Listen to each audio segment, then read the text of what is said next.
बदलत्या काळाप्रमाणे मदरशांचे देखील आधुनिकीकरण झालेले आहे. महाराष्ट्रातील नंदुरबार तालुक्यातील अक्कलकुवा येथे असलेला जामिया इशाअतुल उलूम हा मदरसा याचे उत्तम उदाहरण आहे. या मदरशाच्या 80 पेक्षा जास्त शाळा आणि महाविद्यालये आहेत. अनेक मक्तब म्हणजे शिक्षण केंद्र चालतात. ITI कॉलेज आहे, पॉलिटेक्निक कॉलेजही आहेत. या मदरशांचे 3 युनानी मेडिकल कॉलेजही आहेत, जिथे गरीब रुग्णांना मोफत इलाज केला जातो. भारत सरकारद्वारे या मदरशाला अनेक अवॉर्ड्स पण मिळालेले आहेत.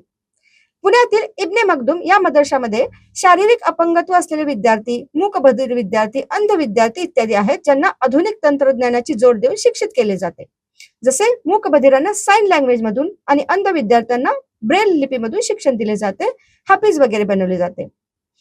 असे युपी मधील सहारनपूर येथील दारुल उलूम देवबंद आपण ऐकून असाल, हा आशिया खंडातील खूप मोठा मदरसा आहे. यामध्ये हेलिपॅड सुद्धा आहे. या मदरशातून शिकून पुढे अनेक जण IPS, IAS, वैज्ञानिक आणि राजनेताही झाले आहेत. स्वातंत्र्य लढ्यात या मदरशाने खूप सारे क्रांतिकारी निर्माण केले होते. स्वातंत्र्य सैनिक शिबली नोमानी हे नदवतुल उलूम लखनौ या संस्थेतील व इन्कलाब जिंदाबादचा नारा देणारे हसरत मोहानी हे अलीगड मुस्लिम युनिव्हर्सिटीतील होते.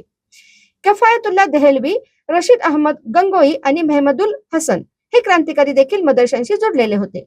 अशा प्रकारे मदरशांनी देशाला स्वातंत्र्य सैनिकही दिले आहेत आणि आताही चांगले विद्यार्थी घडवायचे काम अविरत सुरू आहे.